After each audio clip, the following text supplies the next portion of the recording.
estamos aqui com o Informação e Debate na TV Floripa. Temos a presença do ilustre deputado federal Pedro Kizai, que está conosco para abordar alguns temas relevantes nesta semana que estão acontecendo e aconteceram na capital federal.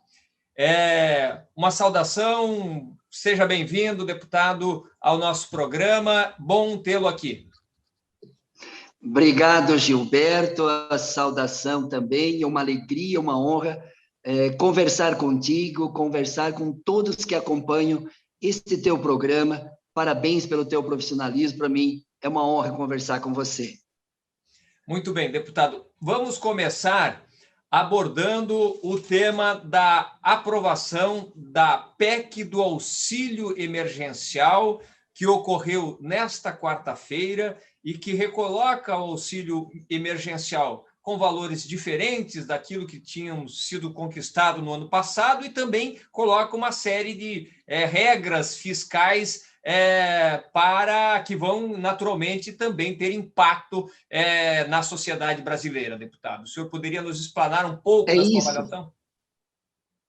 É isso, Gilberto. Você terminou aonde eu vou começar a responder. 80 itens são alterados na Constituição Federal para fazer austeridade fiscal, ajuste fiscal, retirada de recursos públicos para as políticas públicas, arroxo salarial para o servidor público, congelamento de salário mínimo, congelamento e extinção de fundos constitucionais, que são crédito, recursos constitucionais que poderiam fomentar a indústria, as empresas, para o setor produtivo brasileiro, e colocaram um jabuti dentro dessa PEC emergencial, o auxílio emergencial. São duas coisas distintas, e o governo aproveitou a carona e colocou a possibilidade de destinar R$250 por 4 meses, no máximo 44 bilhões de reais, para o auxílio emergencial. O auxílio emergencial poderia ser por medida provisória, que já entraria em vigor desde janeiro. Então, nós estamos vivendo uma profunda pandemia, desigualdade, desemprego, sofrimento humano, e o governo, já estamos em março, e não aprova o auxílio emergencial, e nós defendimos, e eu, inclusive, apresentei um projeto de auxílio emergencial de janeiro até dezembro, no valor de R$600, porque é o que movimenta a economia, mantém o emprego, movimento econômico com esses recursos do auxílio emergencial quando temos a pandemia com esta gravidade que nós estamos passando no país. Conseguimos fazer um acordo num destaque de preservar a progressão salarial dos servidores da segurança pública, da educação e da saúde, num acordo construído, mas a PEC é um retrocesso, e por isso que nós, no mérito, nós votamos contra, porque nós não concordamos com o congelamento de salário mínimo quando a gasolina está aumentando 50% só este ano, comida, alimento, energia, o custo de vida, né? Aumentou muito, e o salário mínimo vai ficar congelado, no máximo a própria inflação. Então, não é possível nós aprovar uma PEC desta natureza. E o governo faz chantagem, faz discurso populista, dizendo que é a PEC do auxílio emergencial. É a PEC emergencial e colocou dentro o auxílio emergencial de R$250. Nós queremos R$600 até o final do ano. Esse governo, deputado, não perde uma oportunidade para atacar os direitos da população e dos trabalhadores no Brasil. E quando eu falo governo, eu acho que é importante situar, deputado, que o governo não é só o presidente Bolsonaro que faz todo o seu malabarismo, faz todas essas coisas absurdas, né? Mas é também a sua equipe econômica, o Guedes, enfim, os setores do Congresso Nacional que defendem uma agenda ultraliberal altamente lesiva à população brasileira, né, deputado? Sim, você falou muito bem, é Paulo Banqueiro Guedes. Primeira semana de parlamento brasileiro, entregamos o galinheiro as galinhas para ser cuidado por uma raposa. Entregamos o Banco Central para o setor financeiro. Para o setor financeiro que mais dinheiro ganha no nosso Brasil, entregamos para eles. Fizeram o congelamento da emenda constitucional 95, começou com Temer, reforma trabalhista começou com Temer e aprofundou com Bolsonaro, fizeram a parte do congelamento de vários setores de investimento na reforma administrativa agora, e vai destruindo as políticas públicas. Então, você faz uma agenda ultraliberal que vai produzindo desigualdade social, vai retirando recursos da saúde, da educação, da ciência, da tecnologia, inclusive para o subsídio para a agricultura, vai retirando recursos dos investimentos e vai transferindo para o setor financeiro. A emenda constitucional 95 é isso, agora a reforma administrativa é isso, congela para municípios e estados a não contratação, não concurso de médicos, de professores, de policiais. Como é que vai ficar a política pública se tu não aumenta o salário, tu não garante novos concursos de servidores públicos? Como vai ficando? Vai ficando à mercê a política pública sendo desvalorizada e cada um se vira por conta própria. Nós estamos vendo na pandemia que, se não tivéssemos o SUS, seria uma tragédia muito maior no nosso país. Por isso que essa agenda ultra neoliberal que você chama, e concordo contigo, que junto com um governo genocida na relação com a pandemia, na política econômica, estão destruindo a soberania nacional, privatizando nossas empresas públicas sem ouvir e respeitar o povo brasileiro, como a Eletrobras, Eletrosul, Correios, parte da Caixa Econômica, parte do Banco do Brasil, parte do pré-sal e da Petrobras, estão desmontando o patrimônio que é do povo brasileiro, entregando para os chineses, para os americanos. Então, essa agenda ultra neoliberal que vai desmontando o nosso país, destruindo o país como nação, como soberania nacional, e se ajoelhando, se subordinando aos interesses estrangeiros. Se Brizola estivesse vivo, ele faria com muita indignação essas denúncias do que está acontecendo hoje no nosso país. Deputado, já que abordamos o Covid-19, nesta quarta-feira, nós tivemos um número absolutamente alarmante, mas que já estava apontado pela ciência e que aponta, inclusive, para irmos a 3 mil mortes dia aí nas próximas semanas, num cenário que não há hoje ação para segurar o vírus. Ele está andando solto com absoluta falta de responsabilidade da principal autoridade da nação e os governadores e prefeitos tentando fazer alguma coisa, aqueles que querem, e outros também seguindo, às vezes, a lógica do presidente da República. Mas foram 2.286 mortes divulgado aí pela Associação dos Secretários de Saúde, secretários municipais de saúde do Brasil. É algo alarmante e que precisa ter uma ação concreta e que a gente não está vendo essa possibilidade. O auxílio emergencial, embora pequeno, ele dá um respiro para as famílias, né? Mas outras ações são necessárias para conter esta pandemia, deputado. Olha, Gilberto, não dá para naturalizar e dizer que é normal o que está acontecendo nesse país. Com este número recorde, nos últimos 6 dias, nós batemos o recorde em número de mortos em primeiro lugar do mundo. Nos últimos 6 dias, ultrapassamos o número médio de mortes por dia acima dos Estados Unidos. Que lá o Trump fez tanta besteira e o Biden agora está tentando reagir e colocar 1,9 trilhões de dólares na economia, 600 dólares em média por mês para os trabalhadores, para aquecer a economia, movimentar a economia. E nós, lamentavelmente, estamos em março, desde janeiro sem auxílio emergencial, e agora de R$250 somente por 4 meses. Segundo lugar, você diz que não estão deixando se proliferar o vírus. É mais grave. O governo Bolsonaro tem como estratégia proliferar o vírus da pandemia da Covid-19. Decretos, portarias, medidas provisórias, vetos a medidas provisórias, como aquela que proibia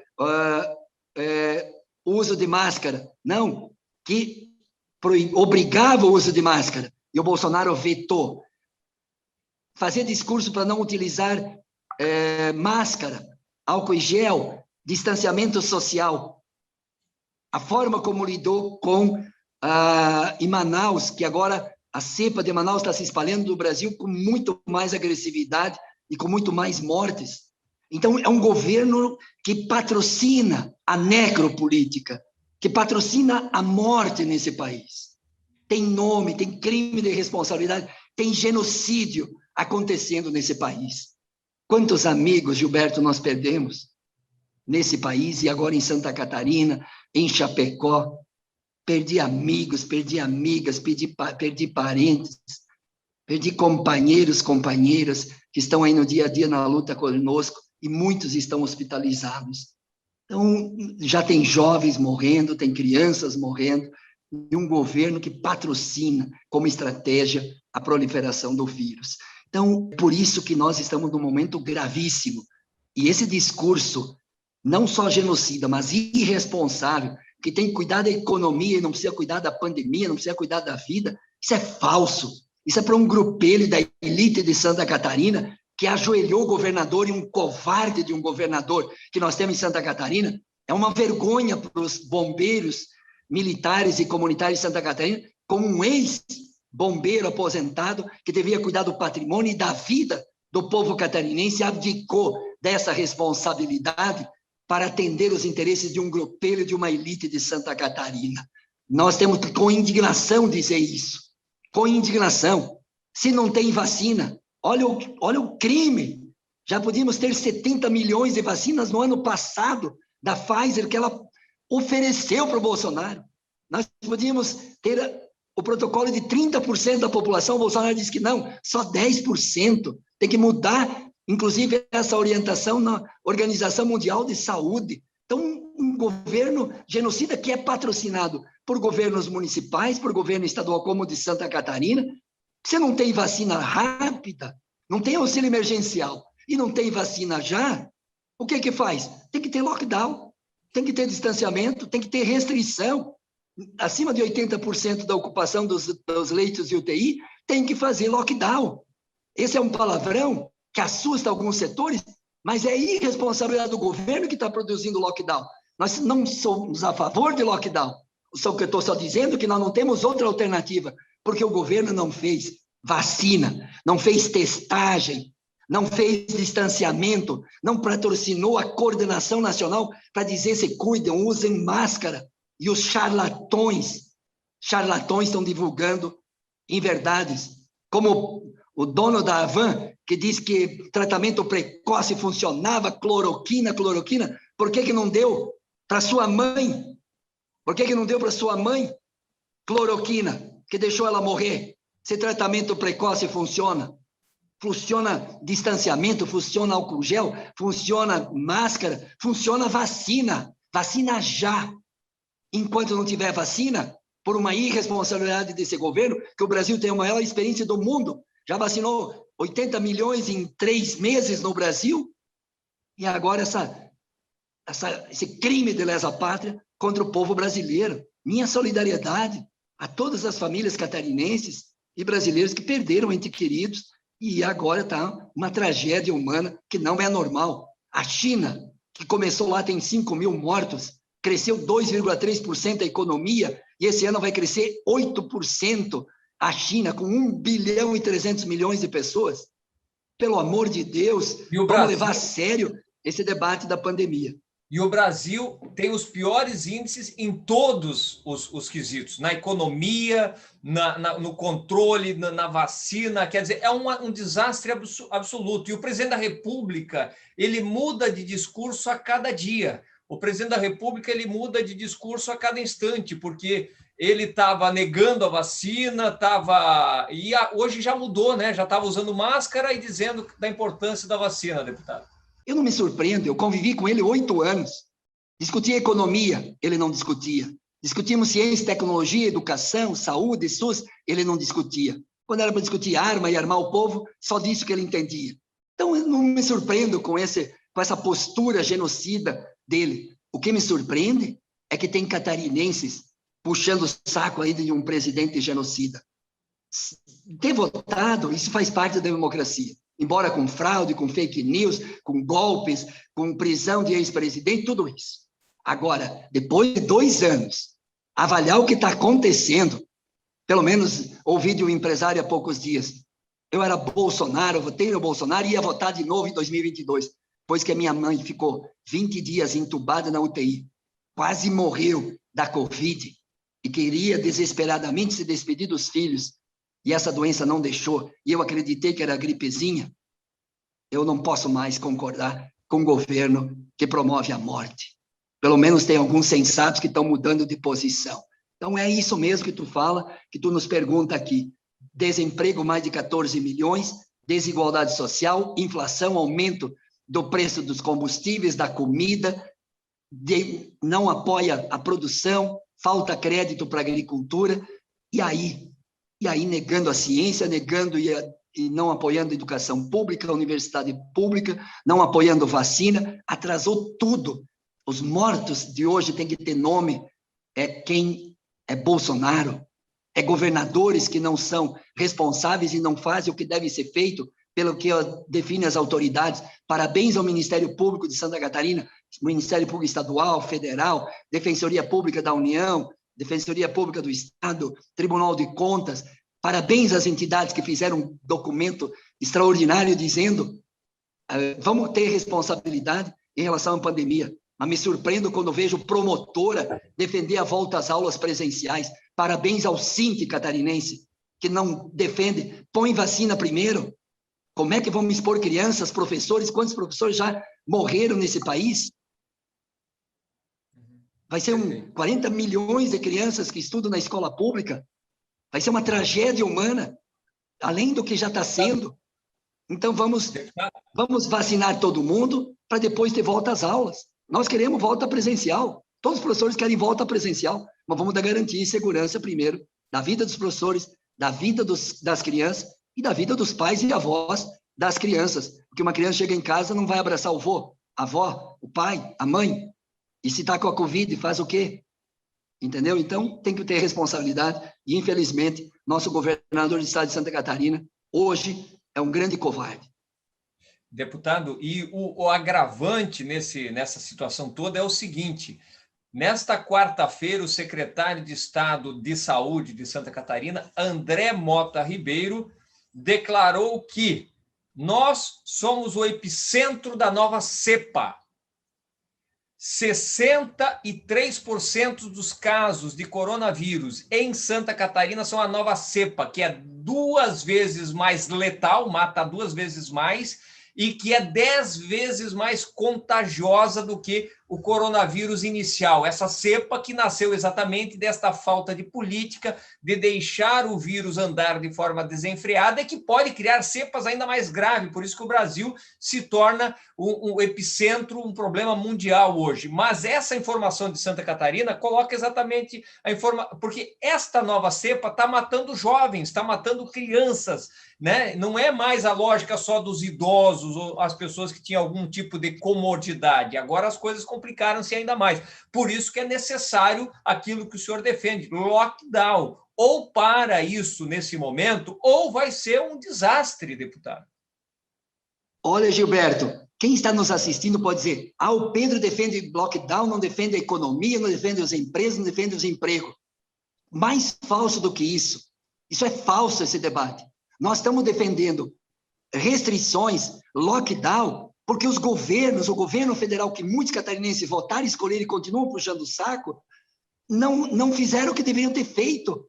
Agora vai ser uma tragédia. Se nós temos 63% dos casos já da cepa de Manaus, como que nós vamos fazer? É isso que nós estamos falando. E quando o André, o secretário, faz esse anúncio no dia de hoje, nessa quarta-feira, convence o governador a ter coragem. Eu disse para o governador, na minha frente, estava na minha frente, eu disse: governador tem que ter coragem de, a partir dos estudos dos epidemiologistas, dos infectologistas, das autoridades sanitárias, dizer lockdown em Santa Catarina. para menos catarinenses morrerem, senão o mês de março vai ser. Quantas famílias vão ainda chorar a perda de entes queridos, do filho, da esposa, do marido, do vô, da avó, do pai e da mãe? Pelo amor, é a vida, defender a vida. Ninguém vai trabalhar se não estiver vivo, nenhuma economia vai funcionar se nós não resolvermos o problema da pandemia. O país que resolve rápido a pandemia retoma a economia. Um país que não resolve o problema da pandemia atrasa o problema econômico e aprofunda os problemas econômicos, caso brasileiro. Então, eu concordo com o André, da gravidade que ele está falando de Santa Catarina, mas não adianta anunciar. O André tem que convencer o seu governador que se ajoelhou aos interesses de um grupo minoritário que não está preocupado em proteger o povo de Santa Catarina. E que está entrando, deputado, com a ação na Procuradoria-Geral do Estado para obrigar os professores a darem aula presencial. Querem obrigar, quer dizer, os órgãos, Ministério Público, a Assembleia Legislativa que votou isso lá em dezembro, né, de querer obrigar o ensino presencial e tal, né? Está todo mundo trabalhando de forma reduzida. A Assembleia hoje, os gabinetes são grandes, tem 3 pessoas no máximo por gabinete e não recebe ninguém de fora. Como é que explica isso para a sociedade? Quer dizer, as crianças, os professores podem se expor, as autoridades não, elas precisam ser protegidas. Quer dizer, é um absurdo. Nós temos que imputar crime de responsabilidade a esse genocídio humano. A história vai cobrar. Como o Sérgio Moro, que montou uma organização criminosa que achava que era o herói, o mito da história do combate à corrupção se mostrou a grande organização criminosa que fez muita corrupção. Porque toda a desgraça que está ocorrendo nesse país se deve também a um golpe no sistema judiciário, a retirada do presidente Lula, que era favorito em 2018, né? E que agora, depois de 5 anos, o ministro Fachin reconhece que Curitiba não era o fórum. E reconheceu isso numa tentativa, inclusive, de que não fosse julgada a suspeição do Moro. Começou ontem e a suspeição do Moro está mais do que clara para a sociedade já, para o judiciário há muito tempo, né? Esse novo cenário que se constrói, a fala do presidente Lula nesta quarta-feira, se colocando, não dizendo que é candidato, mas falou como se com gana, com vontade de fazer esse debate com a nação, deputado. Olha, Gilberto, eu acho que essa semana é uma semana histórica para a democracia, para a justiça, a Bíblia diz, a verdade vos libertará. E quando, de forma paciente, o Lula não fugiu do Brasil e foi preso, ficou 580 dias, e disse para o Moro num depoimento, agora vocês estão fazendo eu sofrer. Um dia a história vai mostrar que você, Sérgio Moro, vai sofrer pelo que você está fazendo de injustiça, de ilegalidade. E se montou essa quadrilha, que agora vem à tona, inclusive, não só o cancelamento das 4 processos contra o ex-presidente Lula, como também a suspeição do Moro, que já está 2-2 no Supremo Tribunal Federal, e a tendência é ele ser derrotado e mostrar que ele cometeu ilegalidades, além de profunda injustiça. E isso produziu Bolsonaro. A Lava Jato produziu Bolsonaro. A Lava Jato produziu essa extrema-direita odiosa, intolerante, né, que alimenta a violência, o ódio, a divisão nesse país. E, de outro lado, a gente viu o Lula hoje sereno, duro, sim, na crítica ao governo Bolsonaro, duro, sim, a não vacinação e não o cuidado com a vida do povo brasileiro, duro, sim, contra o desemprego, o aumento da comida, do combustível, da energia, do gás, duro, sim, com aqueles que o condenaram injustamente, mas muito generoso com a dor, muito solidário com a dor do povo brasileiro. Ele diz, a minha dor é pequena diante da dor de um desempregado, daquele que não sabe se vai ficar vivo ou não dessa Covid, a dor de um povo que não sabe se vai ter salário no mês que vem ou não, se vai ter café, almoço e janta. Então, por isso, um grande estadista E o próprio, daí diz que o mercado reagiu, estava nervoso do risco Lula. O próprio maior investidor do mundo disse que no governo do presidente Lula, quem investia na economia, quem investia na produção, transformou o Brasil na sexta economia do mundo, podia investir de forma estável. A estabilidade econômica, a estabilidade política no governo do presidente Lula produziu tantas vitórias para o povo brasileiro. Vitória em Santa Catarina, segunda Universidade Federal, institutos federais, ProUni, FIES, Minha Casa Minha Vida, né? Emprego, salário, comida, com estabilidade inflacionária. Então, esse foi o Lula nas manifestações dele nesta semana, na sua coletiva, e uma pessoa profundamente amorosa, solidária com o povo brasileiro, mas indignada com o sofrimento do povo brasileiro. Se colocou do lado do povo que mais precisa, dos mais pobres, das mulheres, dos agricultores, dos trabalhadores, das trabalhadoras, dos micro e pequenos empresários, que o Bolsonaro já abandonou, dos caminhoneiros, que o Bolsonaro já abandonou, que fez muito discurso, e olha aí o preço do óleo diesel, que prejudica tanto os caminhoneiros autônomos deste país. Então, esse foi o presidente Lula, com muita generosidade, sem rancor, sem ódio, sem vingança, mas se transforma na esperança de um outro país. A gente não sabe se ele vai ser candidato, não vai ser candidato, se não é o debate nesse momento, e ele não fez questão de afirmar em nada que é candidato ou não. O que precisamos agora é vacina já, auxílio emergencial de R$600, restrição da pandemia, cuidado com a vida, vamos cuidar da vida para cuidar da economia, vamos cuidar desse país. Porque o que está acontecendo com esse governo, lamentavelmente, nós nunca vimos, nunca vivenciamos, nunca experimentamos na história do Brasil. Deputado, queria agradecer de coração a sua generosidade, do seu tempo.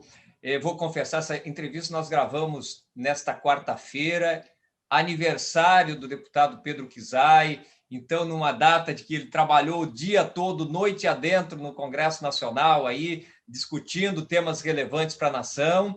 Também disponibilizou esse tempo generoso para a TV Floripa, né? Lhe dar os parabéns pela luta, pelo seu trabalho enquanto parlamentar, lhe dar os parabéns também pelo seu aniversário, e este ano a comemoração vai ser virtual, na próxima sexta-feira, via uma live, enfim, porque este ano a gente tem que ter o cuidado, né, com todos, e parabéns novamente pelo seu aniversário, muito obrigado pela sua presença aqui no nosso programa. Muito obrigado, meu amigo Gilberto, parabéns pelo teu programa, parabéns à TV Floripa. O ano passado, 10 de março, nós fizemos a nossa plenária, nosso aniversário, com mais de 1.000 amigos, mais de 1.000 participando, amigos, amigas de Santa Catarina. Este ano, lamentavelmente, nós vamos fazer na sexta-feira uma forma mais virtual para comemorar e celebrar a vida, e, ao mesmo tempo, vamos fazer uma celebração ecumênica também para denunciar esse momento de pandemia com tantos catarinenses que perderam a vida, que perderam entes queridos, e aí termino manifestando minha profunda solidariedade. Eu estou fazendo 58 anos hoje, intensamente vividos, na defesa de grandes causas, na defesa de um mundo melhor, de um mundo mais solidário, de um mundo mais fraterno, de um mundo mais justo, de um mundo com mais justiça social. É nisso que eu acredito, 30 anos como professor da universidade, e tantos jovens em Santa Catarina que recebem a bolsa de estudo do artigo 170, que fiz quando fui deputado estadual, tem as nossas marcas da luta a serviço e na defesa do nosso povo catarinense e brasileiro. Um abraço fraterno para ti, Gilberto, um abraço solidário. Muito obrigado também por essa oportunidade que no dia do aniversário tu me deu um presente de falar e de conversar com todos os teus telespectadores. Um grande abraço. O presente é nosso de poder ouvi-lo aqui. Muito obrigado, deputado federal Pedro Kizai. Este é o programa Informação e Debate. Nós ficamos por aqui e voltamos a qualquer momento com mais informações. Além de nos acompanhar no canal 4 da NET, você pode acompanhar também no canal TV Floripa do YouTube. Clique lá, se inscreva no canal, dê o seu joinha, compartilhe os nossos conteúdos. Até breve, um grande abraço a todos e nós seguimos construindo conteúdo, informação, buscando trazer luz neste momento tão complexo da nossa sociedade. Até logo a todos e até breve.